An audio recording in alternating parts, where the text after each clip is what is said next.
हुकूमत अदालती अहकामात पर अमल दरामद की पाबंद। हम तहम्मुल का मुजाहरा कर रहे हैं, संजीदगी को कमजोरी ना समझा जाए।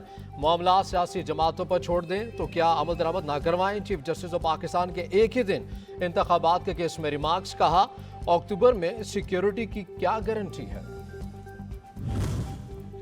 वफाकी वज़ीर साद रफीक दौरान समात रोस्टरम पर आगे खुश आमदीद। Saad Rafiq chief justice of Pakistan.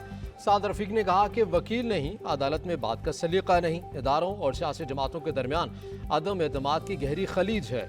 कोई भी इदारों में तसादुम नहीं चाहता। आइन के तकाज़ों को मिलाकर एक ही दिन इलेक्शन हो। मुल्क में एक साथ इंतखाबात का केस। सीनियर वकील फारूक एच नाइक ने मौक़िफ़ अपनाया कि हमें तो सुना ही नहीं गया। अदालत को नवेरोज में इंतखाबात वाले मामले का जायजा लेना होगा। तहरीक इंसाफ की 14 मई को इंतखाबात के हुक्म पर अमल दरामद की इस्तदा।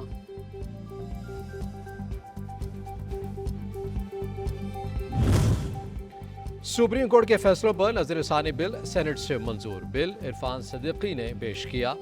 32 बिल के हक में, मुखालफत में 21 वोट है। अपोजिशन का शदीद एहतजाज, डाइस का घेराव कर लिया। बिल नामंजूर के नारे।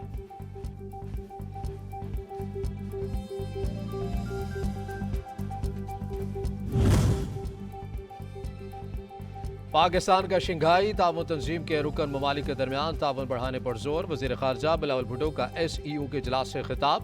कहा कि तमाम ममालिक के मफादात एक दूसरे से बाहम जुड़े हैं। ये तंजीम एक मजबूत बैन इलाकाई कसीर जहती तंजीम है। गोवा में इजलास में शिरकत पर भारतीय वज़ीर ख़ारजा का खैर मकदम।